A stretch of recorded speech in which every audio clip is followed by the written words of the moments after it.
Klaus Simon, you have this wonderful project called projectpressure.org that's really trying to save the world as a photographer. I mean, it's just amazing stuff. I mean, watching your video on emphasis about how you're trying to get pictures of glaciers that nobody has pictures of so that we could document this stuff and know what they're going to look like 10 years from now, because some of these are disappearing, right? Yeah, no, exactly. I think the unfortunately, I can't save the world, and I don't think photography can. But but you're trying. save itself. But we are trying to do the next best thing, and which is that a lot of the landscapes around the planet are changing, and a lot of them are changing at speeds that we don't really should be comfortable with, and also probably speeds that people aren't aware of. National Glacier Park in Montana in the US. Right. The prediction when it's not going to be a glacier park anymore is around 2020. 20, I mean, that's around the corner. I'm still going to be here. Yeah. And, all around the globe, things are happening. You know, we mainly hear about the polar regions because that's where the big stuff is happening. But this, you know, for instance, the Swiss-Italian border had to be redrawn because the glacier moved. The highest top in Sweden is changing because the mountain up there is melting. So it's going to be a new part of the mountain that's the highest point. Wow. The glaciers in Africa that probably nobody's heard about anyway are also going to disappear. And Africa is going to be the first glacier-free or existing country or continent with glaciers that's going to be glacier-free. Wow. So everybody has glaciers, even Africa, and soon they won't have any, right? Well, soon it's difficult to predict about the future, especially about the future, as we say. But but about 20 years, you're guessing, is what the scientists say? Well, it depends. Probably maybe around 25 years from now. Yeah. But the thing is, the predictions are difficult because there's very little data to go by. So it's difficult to predict the melt when you don't have proper data to go by. So you really have also, besides your commercial photography, you have this nonprofit organization, you know, Project Pressure, that really has collected money. You went on crowdfunding on emphasis.is, you know, and raised like $16,000 for the project to get the photographs in Africa before it all disappears and we don't have any photographs. And you were saying you couldn't even get good photographs, I mean, because nobody's been there so long. No, I mean, the thing about Africa that's really interesting is that it is kind of like and especially Uganda, is kind of like the forgotten glaciers that nobody knows about. They're described in literature ages ago, and they're also called the Mountains of the Moon. And Uganda borders Congo. That's been a civil war for ages, and we were trying to establish. I was, as the expedition leader, I was trying to work out what routes to take, how to get there, and so forth, and also how to be safe. Safe. That would be the most important thing. I mean, Congo is a little dangerous nowadays, isn't it? Exactly, and I'll get to that. Well, one of the things we wanted to get to was to see the glaciers from the Congo side. And it was impossible to get any. There aren't any trails that's been used because what happened? The Congo rebels came over the border that way. So the Ugandan army backed down all the ground so they could see them coming and shoot them far in advance. I see. Wow. That's why it's not so visited either. It's not a very accessible place to come and look at glaciers.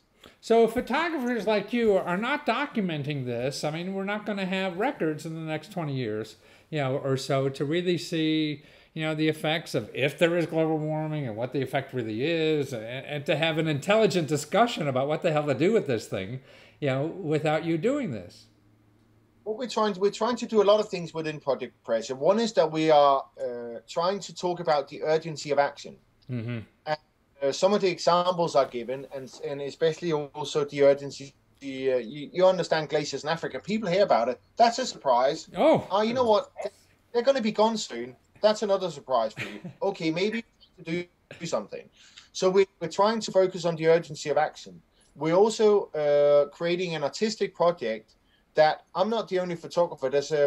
lots of other really great people contributing, and it's a participatory project that people can contribute in a citizen scientist way, where they go out and take pictures, upload to our platform.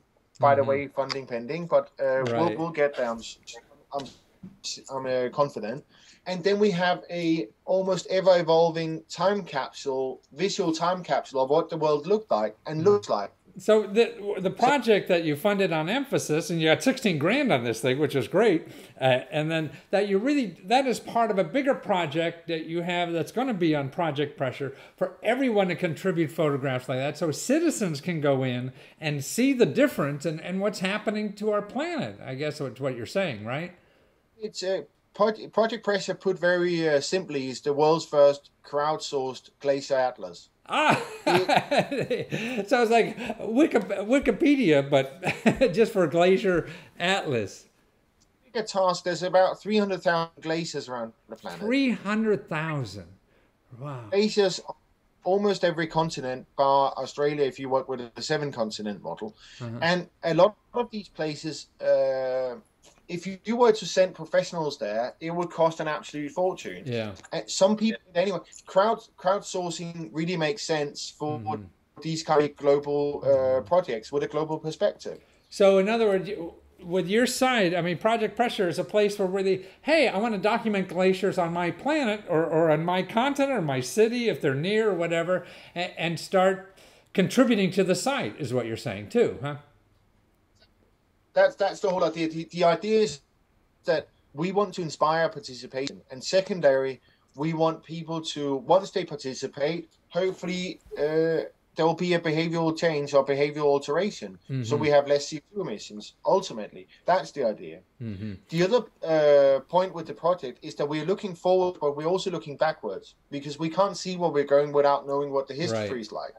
So what we're doing with Project Pressure, we're incorporating a lot of archives, a lot of archival material.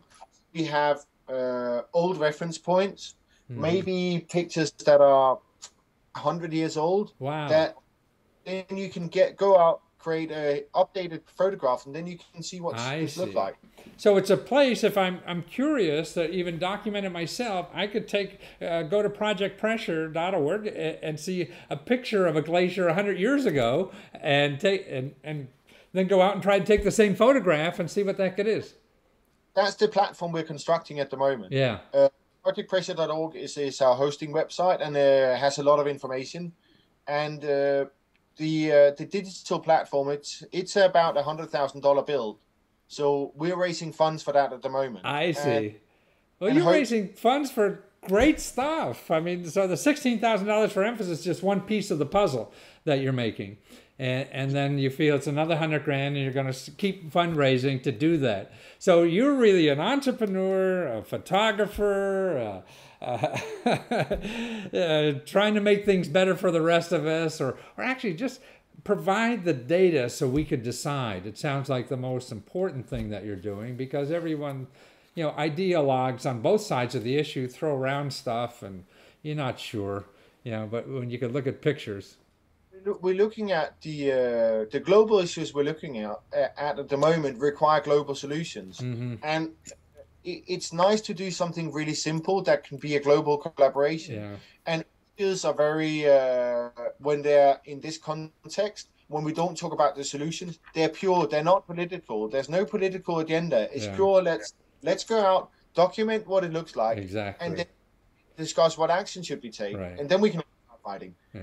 No, then we start the fighting. Yeah, right. Well, we got to have the data to fight, and if it's collaborative data like this, it's easier to respect, the other opinion, because then if you think the other opinion is biased, coming from biased data, then it's hard to respect it. But I think is really important is that we're talking about things that are happening, climatic changes that are affecting glacier landscape and pretty much all around the planet. And one of the things that we can do is that even sorry, excuse me. That's okay. That's from all that mountain climbing. We're talking about glacier landscape, and one of the things that we can do is that we can create a historic archive for the future, so they can see what the past looked like. And I think that's an important legacy to leave behind. Oh, that's very important and wonderful that you're doing it. I thank you as a citizen of the planet that somebody's doing this, and I don't have to trek around glaciers to do it. So thank you very much.